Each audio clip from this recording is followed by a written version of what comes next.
ചെടികൾക്കുണ്ടാകുന്ന അസുഖങ്ങൾ തിരിച്ചറിയാത്തത് കാരണം കൃഷിനാശമുണ്ടാകുന്നത് പതിവാണ്. ചെടികളുടെ ഇലകളിൽ നിന്നും അവയുടെ ആരോഗ്യം മനസ്സിലാക്കാം, അതും സൗജന്യമായി. തൃശൂരിൽ നടക്കുന്ന എന്റെ കേരളം വിപണന മേളയിൽ എത്തിയാൽ മതി. സംസ്ഥാനത്തെ എല്ലാ കൃഷിഭവനിലും നടപ്പാക്കുന്ന പദ്ധതിയുടെ മാതൃകയായാണ് പ്ലാന്റ് ഹെൽത്ത് ക്ലിനിക് മേളയിൽ അവതരിപ്പിച്ചിരിക്കുന്നത്.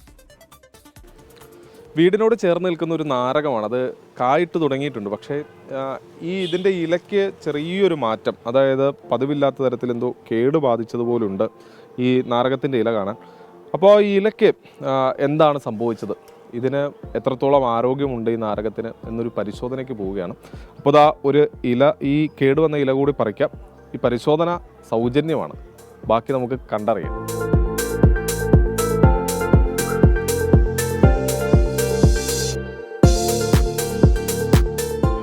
അതായത് ഇത് നാരകത്തിൻ്റെ അല്ലേ, അപ്പോൾ ഇതിനെന്താ കുഴപ്പമൊന്നും നോക്കിയിട്ട് പറയാൻ പറ്റും? ഇതിൽ ലീഫ് മൈനർ എന്ന് പറയുന്ന ഒരു ഇൻസെക്റ്റ്, അതിൻ്റെ ഗ്രബ് അത് ടണൽ ചെയ്തിട്ട് ഇതിൽ ഫീഡ് ചെയ്ത് പോയിട്ട് അതിൻ്റെ ക്ലോറോഫില്ല് അത് ഭക്ഷിക്കുന്നത് മൂലം അതുപോലെയാണ് ഈ ഒരു ടണലിങ് സിംറ്റംസ് നമുക്ക് ലീവ്സിൽ വിസിബിൾ ആയിട്ടുള്ളത്. ഒരു മിനിറ്റ്, അതായത് പ്രേക്ഷകർക്ക് അറിയാൻ വേണ്ടിയാണ്. അതായത് ഈ ഇല പരിശോധിക്കുന്നതെന്ന് പറയുന്നത് നമ്മുടെ സർക്കാരിൻ്റെ വാർഷികത്തിൻ്റെ ഭാഗമായി സംഘടിപ്പിച്ചിരിക്കുന്ന പ്രദർശന വിപണന മേളയിലാണ്. അത് തൃശ്ശൂരിലെ തേക്കിൻകാട് നടക്കുകയാണ്. ഇപ്പോൾ ഇതിൻ്റെ ഒരു സ്ഥിതി എങ്ങനെയാണ്? ഇത് ചെടിക്ക് കേടുവരുത്തുന്നതാണോ പൂർണ്ണം? ഇത് ചെടിക്ക്, അതായത് കൂടുതലായിട്ട് സിവിയർ ഇൻഫെസ്റ്റേഷൻ വന്നു കഴിഞ്ഞാൽ ഇതിൻ്റെ ഇല കംപ്ലീറ്റ് ആയിട്ട് കരിഞ്ഞു പോകും. അപ്പോൾ അങ്ങനെ നമ്മൾ ഫോട്ടോസിന്തറ്റിക് എഫിഷ്യൻസി കുറഞ്ഞിട്ട് അതിൻ്റെ ഈൽഡ് സ്വാഭാവികമായിട്ടും കുറവ് വരും.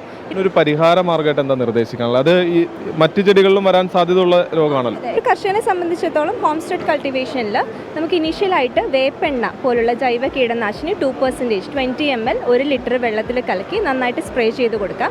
പിന്നെ ഇതിൻ്റെ ഗ്രബ്സ് ഈ ഇല മണ്ണിൽ വീഴുമ്പോൾ അതിൻ്റെ പ്യൂപ്പ മണ്ണിൽ നിന്ന് വീണ്ടും അഡൽറ്റ് ഫ്ലൈസ് എമേർജ് ചെയ്ത് വരും. അപ്പോൾ അതിനെ കൺട്രോൾ ചെയ്യാൻ വേണ്ടിയിട്ട് മണ്ണിൽ നമുക്ക് ബിവേറിയ ബാസിയാന പോലുള്ള ജൈവ കീടനാശിനി 20 grams 1 ലിറ്റർ വെള്ളത്തിൽ കലക്കി സ്പ്രേ ചെയ്ത് കൊടുക്കുന്നതും എഫക്റ്റീവാണ്. ഇവിടെ ഇപ്പോൾ വന്നു കഴിഞ്ഞാൽ ഈ സ്റ്റോളിൽ നമ്മൾ എന്തൊക്കെ സൗകര്യങ്ങളാണ് ഒരുക്കിയിരിക്കുന്നത്? കൃഷി വകുപ്പിൻ്റെ സ്റ്റോളല്ലേ? ഇതിൽ നമുക്ക് പ്ലാന്റ് ഹെൽത്ത് ക്ലിനിക്കാണ്. നമ്മുടെ കൃഷി വകുപ്പിൻ്റെ കീഴിൽ പല പഞ്ചായത്തുകളിലും പ്ലാന്റ് ഹെൽത്ത് ക്ലിനിക്സ് ഉണ്ട്. അപ്പോൾ അവിടെ സമീപിച്ചു കഴിഞ്ഞാൽ കർഷകർക്ക് എന്തൊക്കെയാണോ ചെടികളിലുള്ള ബുദ്ധിമുട്ടുകൾ അല്ലെങ്കിൽ കീടങ്ങൾ രോഗങ്ങൾ അത് നിർണ്ണയിച്ച് അതിനുള്ള പരിഹാര മാർഗ്ഗങ്ങൾ നമ്മൾ പ്രിസ്ക്രിപ്ഷനായിട്ട് എഴുതി കൊടുക്കും. ഇപ്പം നമുക്ക് കാണാൻ സാധിക്കും, ഇതിപ്പോൾ നമ്മുടെ തക്കാളിയിൽ ഇങ്ങനെ അടിഭാഗത്ത് ചെറിയൊരു അസുഖം പോലെ വരുമ്പോൾ പെട്ടെന്ന് നമ്മുടെ കർഷകർ വിചാരിക്കുക അതൊരു അസുഖമാണെന്നാണ് വിചാരിക്കുക. പക്ഷേ ഇതെന്ന് പറയുന്നത് കാൽഷ്യം എന്ന് പറയുന്ന മൂലകം നമ്മുടെ തക്കാളിയിൽ കുറവ് വരുമ്പോഴാണ് ഇങ്ങനെയുള്ളൊരു കേട് പോലെ വരിക. അപ്പോൾ അതിന് കുറച്ച് കുമ്മായം അല്ലെങ്കിൽ കാൽഷ്യത്തിൻ്റെ ഏതെങ്കിലും വളങ്ങൾ ഇട്ട് കൊടുത്തു കഴിഞ്ഞാൽ അത് നമുക്ക് റിക്കവർ ചെയ്യാൻ സാധിക്കും.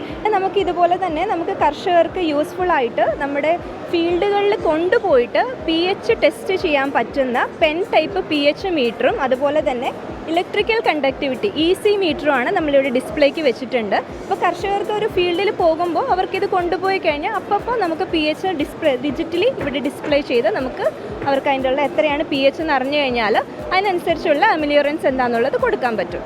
എന്തായാലും ഇതാണ് വലിയൊരു അറിവാണ്. കാരണം നമ്മുടെ പഞ്ചായത്ത് തലങ്ങളിലൊക്കെ ഈ സംവിധാനമുണ്ട്, പക്ഷേ പലർക്കും അറിയില്ല. അതാ നമുക്ക് ഇവിടെ അന്വേഷിച്ചു വന്ന ചോദ്യത്തിന് ഉത്തരമായിരിക്കുന്നു. അപ്പോൾ അതുകൊണ്ട് തന്നെ പ്രേക്ഷകരെ, നിങ്ങൾക്ക് ധൈര്യമായിട്ട് ഈ പ്രദർശന വിപണന മേളയിലേക്ക് എത്താം. അത് നിങ്ങളുടെ ഒരു അടുക്കളത്തോട്ടത്തിലെ ഒരു ചെടിയാണെങ്കിൽ പോലും അതിന് എന്ത് രോഗമുണ്ടെങ്കിലും ആ രോഗം ഇവിടെ നിർണ്ണയിക്കാം. അതിനുള്ള പരിഹാരവും ഇവിടെ നിന്ന് ലഭിക്കും. തൃശ്ശൂരിൽ നിന്നും സൂരജ് ജി, 24.